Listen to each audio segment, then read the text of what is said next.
Merhaba arkadaşlar. Kanalımıza hoş geldiniz. Hikayeye geçmeden önce kanalımıza abone olmayı ve bu tarz videoların devamı için videoyu beğenip yorum atmayı unutmayın. Keyifli dinlemeler. Adım Handan. Elazığ'da yaşıyorum. 2 kardeşiz. Herkes gibi normal bir hayatımız vardı. Her şey iyi niyetimiz yüzünden oldu. Derler ya, iyilikten maraz doğar diye. Gerçekten öyleymiş.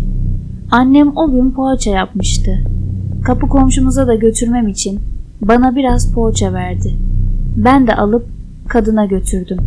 Kadın çok teşekkür etti. Poğaçaları aldı. Ben tekrar eve geldim. Ertesi gün o kadın bize geldi. Elinde bir çift patik. Annem açtı kapıyı. Anneme "Al bu patiği, kızının çeyizine koyarsın" diyerek verdi. Ama mutlaka çeyizine koyun diye de tembihledi. Annem teşekkür etti. Kapattı kapıyı. Patiği de alıp yatak odasına koydu. O anda temizlik yaptığımız için ben patiğe bakmamıştım. Akşam olup babam geldiğinde hep beraber sofraya oturduk. Babam çok gergin ve sinirli gözüküyordu. Normalde melek gibi adamdır ama bugün bir şeyler ters gitmiş gibi bir hali vardı. "Neyin var baba? Bir şey mi oldu?" dedim. "Hiçbir şey olmadı. Sadece bunaldım" dedi. "İş yerinde mi bir şey oldu?" dedim. "İşte de sorun yok. Sadece sizden bunaldım" dedi. O an şok olmuştum. Çünkü babam hem anneme hem de bizlere çok iyi davranırdı. Bizi hiç kırmaz, incitmezdi. Sanki bu adam babam değildi. Hiçbir şey söyleyemedim. Hatta yiyemedim. Sofradan kalktım. Çok üzülmüştüm bu lafına. Acaba biz mi bilmeden bir şey yaptık, onu kırdık diye düşündüm. Ama aklıma hiçbir şey gelmedi. O gün üzgün olduğum için odamdan hiç çıkmak istemedim. Bilgisayardan bir şeylere bakarken içeriden bir bağırma sesi geldi. Babam bağırıyordu. Odadan çıkıp yanlarına gittim. Baktım annemle tartışıyorlar. Biraz bağırıştıktan sonra sustular. Herkes bir köşeye oturmuştu. Kimse kimsenin yüzüne bakmıyordu. Ev cenaze eviydi sanki. Ben dayanamayıp tekrar odama geçtim. O gece çok anlamsız rüyalar gördüm. Rüyamda istediğim organımı elime alabiliyorum. Yani gözüme dokunuyorum. Elime baktığımda gözüm elimde. Kulağıma dokunuyorum. Elime baktığımda kulağım elimde. Bu şekilde anlamsız rüyalar gördüm sabaha kadar. Sabah olunca mutfağa gittim. Annem mutfaktaydı. Çok erken kalkmış. Gözlerinin altı şişmişti. Ya ağlamış, ya uyumamış ya da bunların ikisiydi. Annemle biraz konuşup dertleştik. Annemi biraz teselli ettim, sakinleştirdim. Babamı çok seviyordu. Üzülmesinin sebebi de buydu zaten. Çok değer vermesi. Ama ben biliyordum ki babam bir şeye sinirlenmişti. Onun siniri bize değildi. Başka bir şeye morali bozulmuştu. Akşam gelince her şey yoluna girer ve bizden özür diler diye düşündüm. Akşam babam geldi. Ama dünkü halinden çok daha kötü gözüküyordu. Bakışlarında bize karşı bir nefret vardı, hissediyordum. Ama sebebini anlayamıyordum. O akşamda gergin geçmişti. Yine hiç konuşmadan yattık. Çok erken yatmıştık. Bu yüzden uyuyamamıştım. Bilgisayarda uzun süre bir şeyler izledim. Sonra lavaboya gitmek için kalktım. Koridorumuz uzun sayılırdı ve duvarlarında biri geçtiğinde yanan led ışıkları vardı. Renkleri maviydi. Koridordan geçerken ışıkların yanmasını bekledim. Ama yanmadı. Ben de normal lambayı açtım. Ledlerde de herhalde bir arıza oldu diye düşündüm. Ben lavaboya girdim dişlerimi fırçalamak için.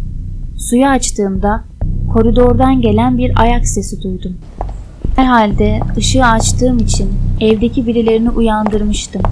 Aldırmadım. Derken o ayak sesi arttı. Sanki bir koşmaya dönüştü.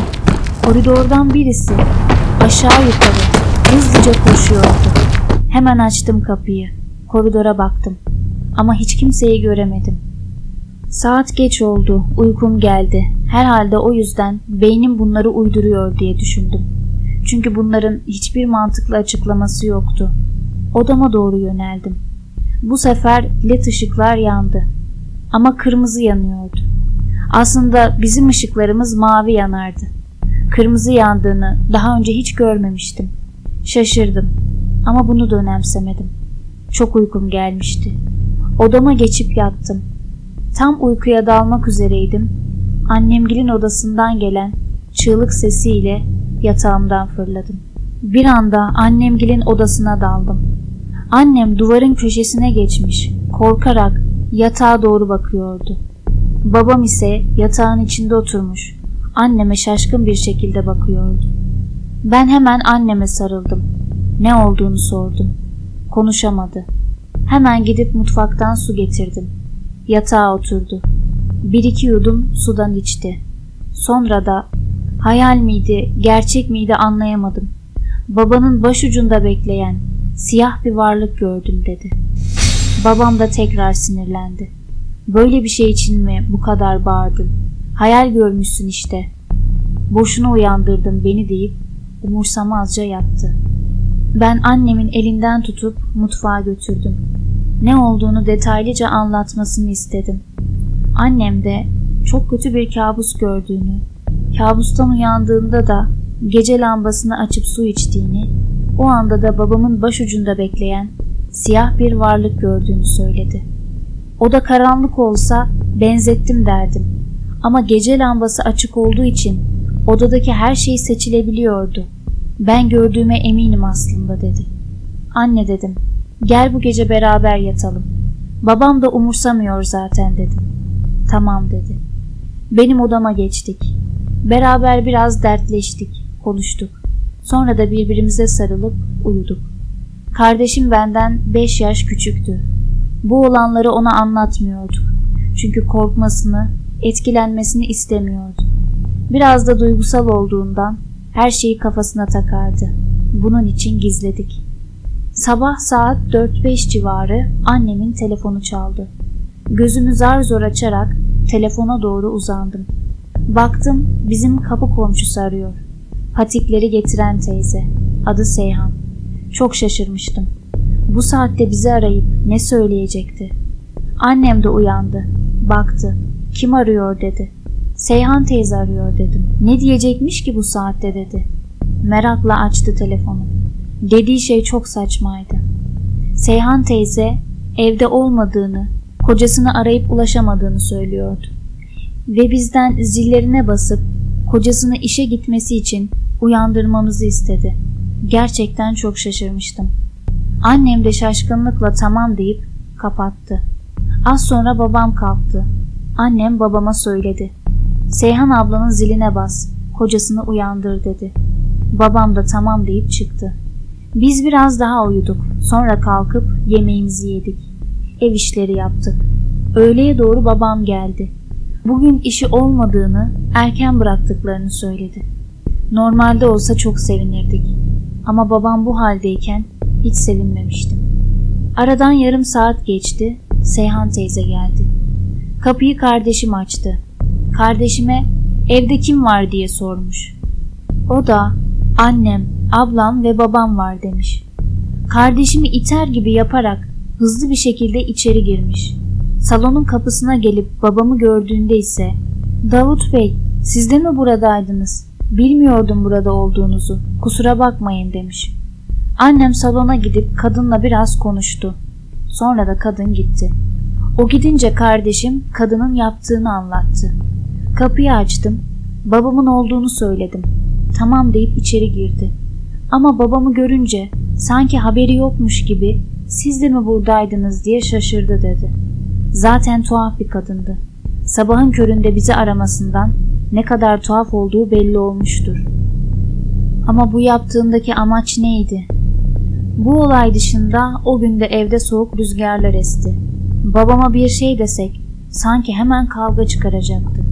O yüzden hiçbirimiz bulaşmıyorduk. Kendi aramızda sohbet ediyorduk.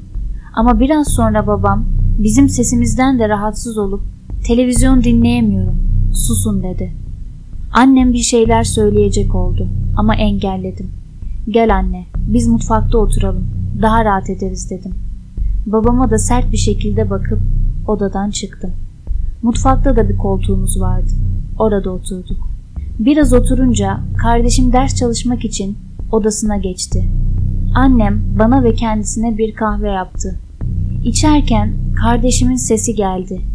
Anne, abla, koşun diye bağırdı. Hemen koştuk içeri. Ne oldu dedim. Defterlerini gösterdi.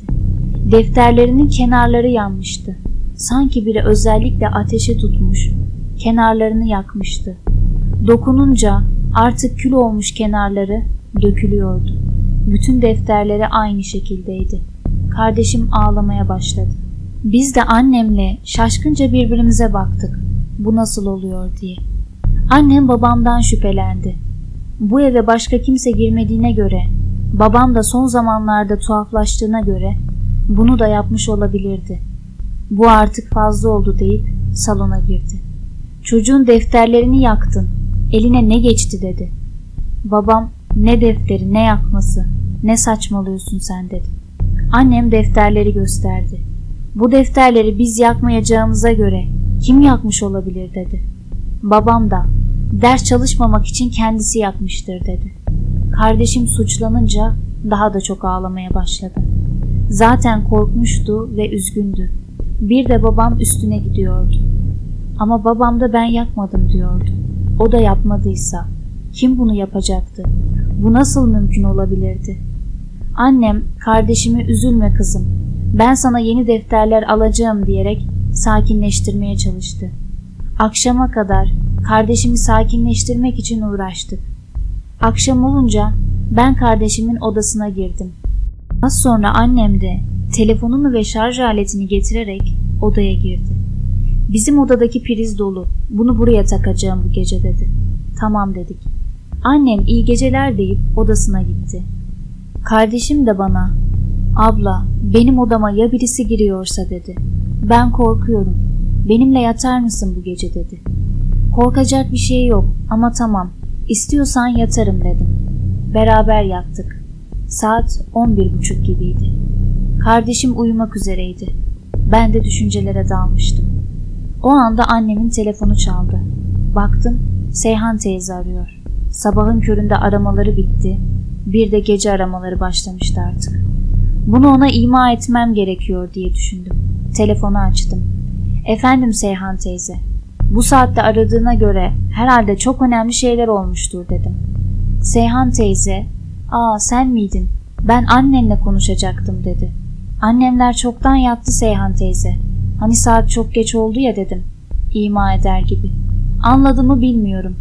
Biz bu saatte yatmıyoruz. O yüzden aradım.'' dedi. ''Sen yatmıyor olabilirsin Seyhan teyze. Ama biz yatıyoruz. Bir daha ararken bunu göz önünde bulundur.'' dedim ve telefonu kapattım. Sinirlendiğim için iyice uykum kaçmıştı. Bir yandan da kardeşimin defterleri nasıl yandı diye düşünüyordum. Çünkü babam sinirlenip yaksa neden sadece kenarlarını yakmıştı? Tüm defterleri ateşe verirdi. Bunları düşündükçe uykum gelmeye başlamıştı. Gözlerimi kapattım. 5-10 dakika sonra bir perde açılma sesi geldi. Odanın perdesini kapatmıştım. Ses gelince hemen ışığı açıp perdelere baktım. Açıktı. Açılmıştı. Ben açık mı unuttum acaba diye düşünemiyordum. Çünkü açılma sesini az önce bizzat kendim duymuştum. Kardeşime baktım, uyuyordu. Kalbim hızla çarpmaya başladı. Çok korkmuştum. Gidip anneme haber vermek istedim. Ama korkudan yataktan çıkamıyordum. O anda perde tekrar kapandı. Çok korkmuştum. Belki başkası yerimde olsa çığlıklar atabilirdi. Ama kardeşimin yanında olduğum için sessizce kendimi odadan dışarı attım. Ve hemen annemgilin kapısını çaldım. Annem tıkırtıya uyandı, kalktı, yanıma geldi. Ne olduğunu sordu. Ben de onu mutfağa getirip olanları anlattım. Annem de zaten kendi odasında bazı anormallikler yaşamıştı. Babamın başında duran siyah varlık gibi. O yüzden bana inanıyordu. Beraber oturup dualar okuduk. Annem temiz, namazında niyazında bir insandı. Korkarak dua ettik bütün gece. Sabah olunca babam kalkıp işe gitti. Kardeşim uyanıp yanımıza geldi. Ama biz her ikisine de hiçbir şey belli etmedik. Kardeşim kesinlikle çok korkardı. Babam ise bizi zaten umursamıyor ve söylediklerimize inanmıyordu. Biz artık bu evde bir şeyler olduğuna emindik ama ne olduğunu çözemiyorduk. Annemle beraber evin her yerini sirkeli suyla sildik. Varsa bir şey temizlensin diye. Dip köşe, silinmedik yer bırakmadık. Çok yorulmuştuk. Yemekleri de yapıp dinlenmek için oturduk. O sırada babam geldi. Yine aynı tavırlar, aynı öfke. Biz ondan önce yemiştik. Onunla aynı sofrada oturmamak için. Annem onun da yemeğini koydu. Mutfaktan çıktık. Babam bundan hiç şikayetçi değildi. Aksine memnun gibiydi. Annem salona geçti. Ben de kardeşimle beraber onun odasına geçtim. Sohbet ediyorduk. Aynı zamanda yapamadığı soruları, anlamadığı konuları soruyordu. Biraz onlara yardımcı oldum. Sonra kardeşim, "Abla bu gece de benimle yatar mısın? Lütfen," dedi. Ben böyle bir korkusunun oluşmaması için "Artık tek yatabilirsin," deyip reddettim. Ama o çok ısrar etti. "Abla lütfen, bir gece daha kal. Başka kalma, tamam," dedi. O kadar ısrar edince ben de kıramadım. "Tamam," dedim. "Bu gece de seninle kalayım." Akşam yatmadan önce annem 2 bardak süt getirdi. "Alın için hadi," dedi. Masanın üzerine bıraktı. Biz teşekkür ettik. Annem odadan çıktı. O arada hala kardeşimin soruları ile ilgileniyordum. Sütü içmemiştik. 5 dakika sonra annem tekrar girdi. Elinde 2 bardak sütle. "Alın, için hadi," dedi. Masanın üzerine koydu. Ben şok olmuş bir şekilde masaya baktım. Masada sadece 2 bardak vardı. Az önceki bardaklar yoktu. Kardeşim dili tutulmuş gibi korkarak bana baktı. Hiç konuşmuyordu. Ben de anneme baktım. Annem bu halimizi görünce "Ne oldu?" dedi. Kardeşim hemen ağlayarak anlatmaya başladı. "Anne, sen zaten az önce süt getirmiştin. Buraya koymuştun. Ama şimdi tekrar geldin. Üstelik masadaki sütler de yok," dedi. Artık kardeşim de anlamıştı. Üçümüz de yatakta oturup birbirimize sarıldık. Kardeşim resmen titriyordu. O sırada telefon çaldı. Annem telefona baktı. Yine Seyhan teyze arıyordu. Meşgule attı. Az sonra Seyhan teyze tekrar aradı. Annem dayanamayıp bu sefer açtı. "Seyhan teyze, uyumadıysan bize gel, çay içelim," diyecektim, dedi. Normalde olsa hepimiz çok sinirlenip kızardık. Ama bu evde kalmaktan o kadar çok korkuyorduk ki hemen teklifi kabul edip onun evine gittik. Seyhan teyze bize çay getirdi.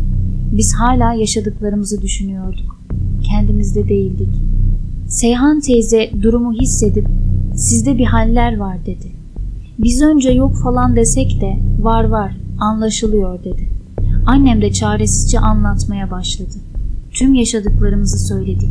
Seyhan teyze de "Size galiba musallat olmuşlar. Benim bildiğim bir hoca var. Siz yarın ona gidin. Vakit kaybetmeyin," dedi. Annem de "Aslında ben de bir hocaya gitmeyi düşündüm. Ama tanıdığım hiç kimse yok. Eğer senin varsa bizi yarın ona götürür müsün?" dedi. Kadın da kabul etti. O gün korkarak tekrar evimize geldik. Sabaha kadar hatırlayamadığım bir sürü kabus gördüm. Sabah olunca babam evden çıkar çıkmaz biz de Seyhan teyzeyi alıp hocanın yanına gittik. Hoca ise "Size yapılmış bir büyü var. Senin kocanla da aran bozulmuş. Sana şimdi bir su vereceğim. Bunu evinin bütün odalarına serp," dedi. Hepimize de birer muska yazdı. Eve gelince annem suyu bütün odalara serpti. Muskalarımızı da taktık. Aradan 1 saat geçti. Elektrikler gitti. Ama hala gündüz olduğundan bunu sorun etmedik. Birazdan gelir diye düşündük ama gelmedi. Hava karardı, elektrikler hala gelmedi. Babam da gelmemişti. Normalde saat 5'te evde olurdu ama saat 8 olmuştu. Babam ortalarda yoktu. Biz çok korkuyorduk. Mumları yakıp beklemeye başladık. O anda kapı çaldı. Korktuğumuzdan bir anda irkildik. Annem mumun birini alıp kapıyı açmak için kalktı. Biz de peşinden kalktık. Kapıyı açtık. Bu arada biraz vakit geçtiğinden kapıyı açtığımızda babam sinirlenmişti. "Neredesiniz? Duymuyor musunuz?" diye kızdı. Bir sinirle içeri girdi. Yatak odasına geçti, kapısını kapattı. Biz de tekrar salona geçtik. Ve yine kapı çaldı. Kim acaba diye korku ile tekrar mumu alıp kalktık. Karanlık olduğundan mercekten baktığımızda da gözükmüyordu. O yüzden annem korkarak kapıyı yavaşça açtı. Karşımızda babam vardı. Babam kapıyı itip "Neredesiniz? Duymuyor musunuz?" dedi. Üçümüz de korkuyla çığlık atmaya başladık. Babam içeri girince koşarak çıktık evden. Hangisi gerçek babamdı bilmiyorum. Seyhan teyzenin kapısını çaldık. Kadın bizi içeri buyur etti. Onun da elektrikleri yoktu. Olanları ona da anlattık. Annem, "Seyhan abla, işler daha da kötüye gidiyor. Hocanın dediklerini yaptım ama sanki daha kötü oluyor," dedi. Elleri titriyordu konuşurken. Seyhan teyze de, "O hoca çok iyi bir insandır. Sen sakın üstündeki muskaları çıkarma," dedi. "Ve bize bu gece burada kalın," dedi. Annem dualar etti. "Allah senden razı olsun. Zaten o evde kalamazdık," dedi. Seyhan teyzenin kocası evde yoktu. Bunu bildiğimiz için kalmayı kabul ettik. Sabah olunca yine korkarak evimize girdik. Annem dualar okuyordu. Babam çoktan çıkmıştı. Evde kimse yoktu. Ve ev anlamsız bir şekilde buz gibi olmuştu. O kadar soğuktu ki yere bastığımızda buza basmış gibi hissediyorduk. Annem yatak odasına girdi. Az sonra elinde bir patikle çıktı. "Bunu Seyhan teyzen getirmişti. Çeyizine koymam için," dedi. Patiğe baktım. Şekilleri, rengi hiç hoşuma gitmemişti. Tam yaşlı işiydi. "Anne, ben bunu hiç beğenmedim. Çeyizime de koymam. Sen giy en iyisi," dedim. "Üşüme," dedim. Annem tamam dedi. Patikleri giydi. Az sonra öğle namazı vakti geldi. Annem abdest almak için banyoya girdi. Sonra bağırarak beni çağırdı. Ben yine koştum hemen. "Ne oldu anne?" dedim. Gözleri büyümüş bir şekilde patiğin içinden çıkardığı bir muskaya bakıyordu. "Bu muska patiğin içinden çıktı," dedi. Çok şaşırmıştık. Bu ne anlama geliyordu? Seyhan teyze bize muska mı yaptırmıştı? Peki ama amacı neydi? Annem bana bütün bu olanlar onun yüzünden olmasın dedi. Benim bu işlerden anlayan bir hoca bulmam lazım dedi. Annemin çok samimi bir arkadaşı vardı. Onu aradı ve tanıdığı hoca olup olmadığını sordu. O da sebebini sorsa da annem anlatmadı. Sadece hoca biliyorsa söylemesini istedi. Kadın da bize bir numara verdi. Ben bir kere gitmiştim. Numarası buydu. Umarım değiştirmemiştir. "Al bir ara," dedi. Annem hemen aradı. Numarası değişmemişti. Hocaya olanları anlattı. Hoca ise "Bugün çocuklarını da al, yanıma gel," dedi. Biz hemen çıktık. Hocanın verdiği adrese gittik. İçeri girince bize bir bakım yaptı. Hepimize ayrı ayrı baktı. "Ve size büyü yapılmış. Eşinle aran bozulsun diye, huzurun kalmasın diye ve hepinize de musallat olmuşlar," dedi. Annem korkuyla "Kim yaptırmış hocam?" dedi. Adam da "Seyhan diye birini tanıyor musun?" dedi. Hepimizin gözleri fal taşı gibi açılmıştı. Annem "Evet tanıyorum," dedi. "Bu kadın yaptırmış. Hem yuvanda, hem evinde, hem de mutluluğunda gözü var bu kadının," dedi. Annem ağlamaya başladı. "Ben ona ne yaptım ki hocam? Ne kötülüğüm oldu ki?" dedi. Hoca da "Hiçbir kötülüğün olmamış. Aksine ne zaman başı sıkışsa sana koşmuş," dedi. "Evinde 2 tabak yemek yapmışsan birini gidip ona vermişsin," dedi. "Ama bu kadın iyiliğini hak etmeyen biri," dedi. Annem de bu kadının bizi hocaya götürdüğünü ve bize birer muska yazdırdığını söyledi. Üstümüzdeki muskaları çıkarıp hocaya verdik. Hoca duaları okuyarak muskaları açtı. Sonra da "Yatacak yeri yok bu kadının. Allah ıslah etsin. Resmen sizi öldürmek istemiş," dedi. Sizi kurtarmaya çalıştığını söylerken Aslında bütün bu işleri başınıza açan oymuş dedi. Muskaları yok etti ve yenilerini yazdı. Evinize bir bakmam lazım. Bunu uzaktan temizleyemem dedi. Biz de adama güvendik. Daha doğrusu güvenmek zorundaydık. Hoca ile beraber evimize geldik. Hoca tek tek odaları gezdi. Bazı okumalar yaptı. Bütün pencereleri açtı. Defolun iblisler diye evin içinde gezdi. Sonra dış kapının kenarını gösterdi bize. Sarı renkte yapış yapış bir şey vardı. Bakın, bu domuz yağı dedi. Bu kadın size domuz yağı büyüsü de yapmış. Gelip bunu buraya sürmüş dedi. Hoca annemden sirke istedi. Annem getirdi. O yağı silerek çıkardılar oradan. Hoca biraz daha okumalar yapıp ben elimden geleni yaptım bacım. Allah'ın izniyle bu saatten sonra hiçbir sıkıntı yaşamazsınız dedi. Annem hocaya teşekkür etti. Dualar ederek hocayı evden gönderdi. Her şey çözülse bile şimdi ne yapacaktık? Seyhan teyze kapı komşumuzdu. Bize tekrar bir şeyler yapabilirdi. Ya da her gün istemesek de yüz yüze gelecektik. Ne olacaktı? Ne diyecektik? Bunları düşündük. Ama annem içinde fazla tutamadı. Hemen gidip Seyhan teyzenin kapısını çaldı. Seyhan teyze merakla açtı kapıyı. Annem de "Bana bir patik vermiştin, hatırlıyor musun?" dedi. "Evet, hatırlıyorum. Kızının çeyizi için vermiştim." dedi. O patiğin içinden muska çıktı. "Bu ne demek oluyor Seyhan abla?" dedi. Kadın bunu duyunca bir afalladı. Çünkü hemen giyeceğimizi düşünmemişti. Annem çeyizime koyar, uzun zamanda patik orada kalır diye düşünmüştü. Anladığımızı görünce önce kekelemeye başladı. "Ben koymadım" falan dedi. Sonra biz inanmayınca da "Ben onu o kızın iyiliği için yapmıştım. Yuvasında mutlu olsun diye. Sizin yuvanızın, hanenizin bereketi olsun diye yaptırmıştım. Ben size iyilik yapıyorum, sizi evime alıyorum, hocaya götürüyorum. Siz bana böyle mi teşekkür ediyorsunuz? Nankörler" dedi. Hayatımda böyle bir şey görmemiştim. Kadın hem suçlu hem de bir şekilde üste çıkmayı başarıyordu. Ama biz her şeyi bildiğimizden onun söylediklerine inanmıyorduk artık. Annem ona çok beddua etti o gün. "Senin de yuvan yıkılsın. Evinde hiç huzurun olmasın. Sen benden ne istedin? Ben sana ne yaptım ki? Bana bu kötülükleri yaptın. Dilerim Rabbim sana da aynılarını yaşatsın" diye bağırdı. Sonra da eve girdik. O günden sonra annem ve babamın arası da yavaş yavaş düzelmeye başladı. Annem babama "Neden o kadar sinirlenmiştin?" diye sorunca babam "Bilmiyorum. Sizi görünce domuz görmüş gibi hissediyordum. Midem bulanıyordu suratınıza bakınca" dedi. "Nasıl oldu bilmiyorum bunlar" dedi. Biz ondan sonra hiçbir sıkıntı yaşamadık. Sorunlarımız tamamen çözülmüştü. Olayların şokunu atlatmamız uzun sürmüştü. Ama şu an çok rahat ve mutluyuz. Eski huzurumuza kavuştuk.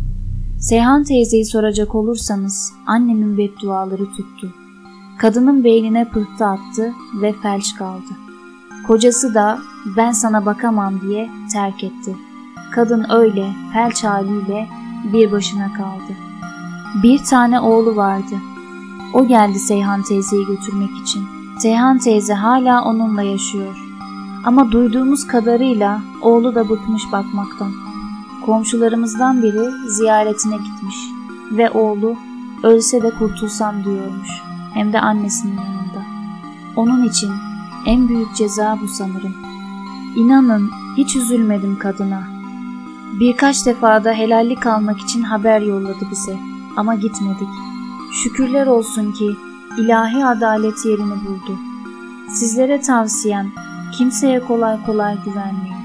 Ben bu olaydan sonra herkesten her şeyi bekler oldum. Şimdi komşularımızla o kadar samimi değiliz. Dışarıda bir yerde karşılaşırsak selam veriyoruz, o kadar. Allah hepimizi böyle insanların şerrinden korusun. Hikayemiz buraya kadardı. Bir sonraki hikayelerde buluşuncaya dek hoşça kalın.